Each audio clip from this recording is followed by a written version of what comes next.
This is AM Agenda. With me now, the former Labor Treasurer, Wayne Swan. Mr Swan, thanks very much for your time. Chris Bowen says it's a stunt from Malcolm Turnbull, but isn't he just saying that Bill Shorten needs to be good to his word? You said you were going to back the cuts during the election. Now you should vote for them.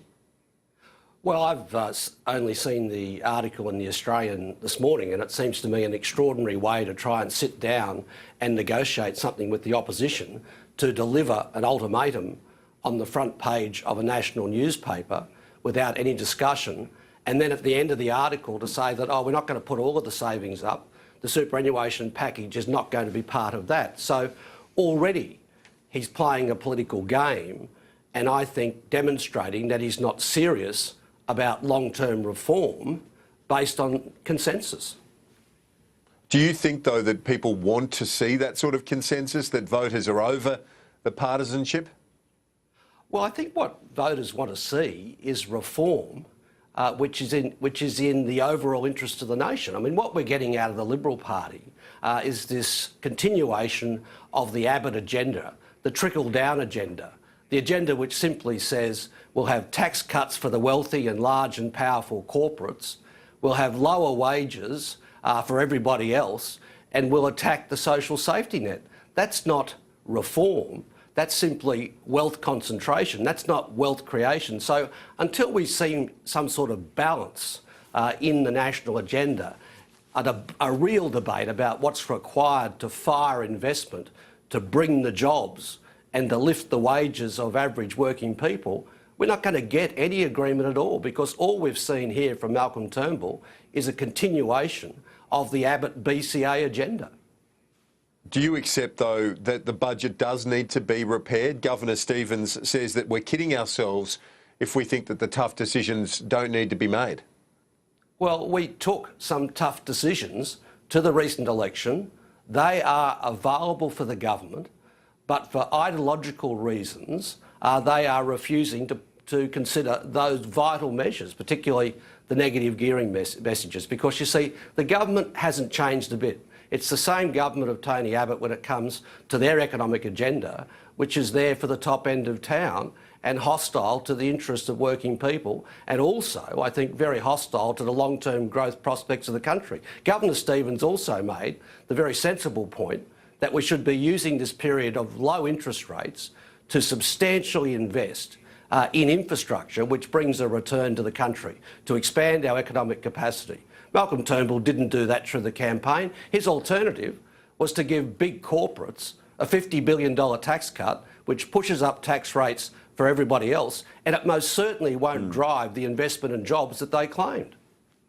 But he does make the point that this is the most fragile time for the global economy since the GFC, made more pertinent, I guess, from yesterday's BHP result of $8.3 billion loss for the full year result. Doesn't his prescription of company tax cuts actually resonate, given the circumstances internationally? No, it certainly doesn't. This is the Trumpification of Australian business and the Tea Partyisation of the Liberal Party of Australia.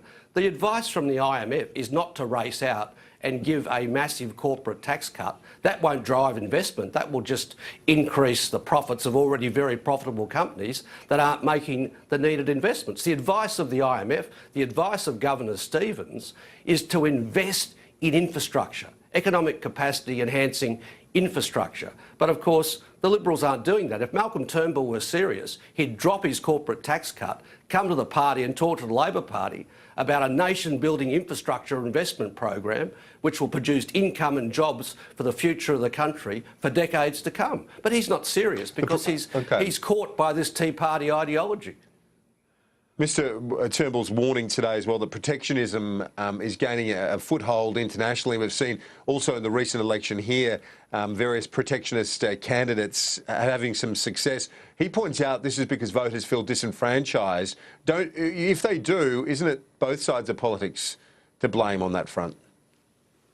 Well, I don't believe so. I mean, I believe that the approach of the Liberal Party in recent years is one where they offer a so-called reform program which simply leaves the great bulk of the people out of the growth agenda. They're refusing to invest in an agenda which will produce the jobs and the living standards. See, wages at the moment are in real terms going backwards. So you have the spectre of the head of the Commonwealth Bank getting a $12 billion pay packet when the return on equity of that company is amongst the highest in the world, whilst at the same time taking a decision to crib on an interest rate cut and weaken the Australian economy and basically take money away from his customers and hand it to himself and to shareholders. They're the sort of double standards that people are fed up with, and that's why people feel disenfranchised when they see that sort of corporate behaviour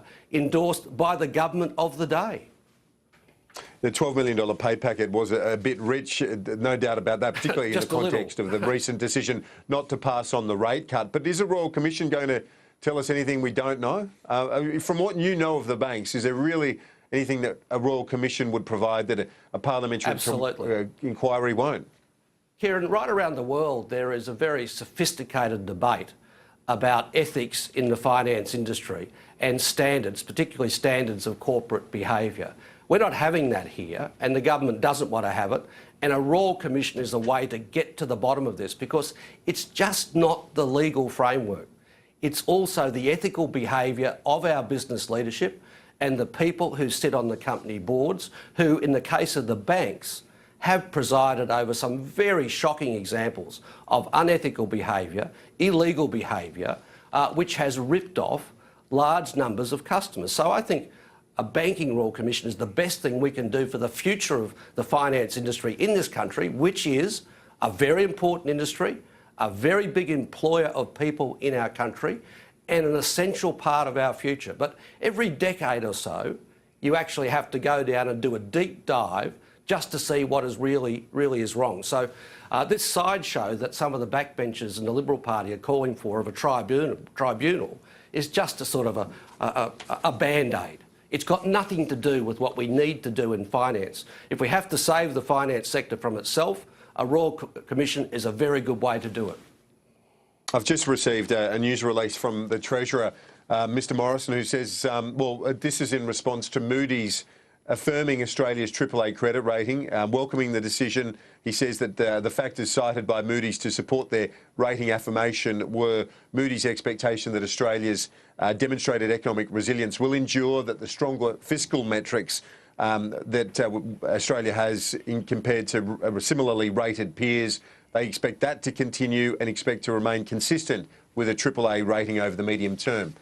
Do you welcome that news from Moody's today? Well, certainly I hope so. I was the first Treasurer in our country's history to have AAA ratings from the three major rating agencies. But Mr Morrison and Mr Hockey have done a very good job at putting that at risk.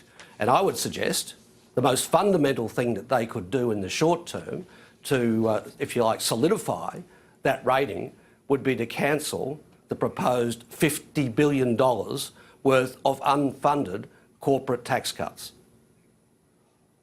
And, well, also to rein in the spending more broadly, surely. And sure, so Labor there are hard decisions that have to be made, but people are not going to cop the very selective savings that this government continues to put up, which are not broadly or fairly shared and are not necessarily the best economic options for the time that we are in. You see, at the moment, as I said before, wage growth is really slow. Some people are going backwards.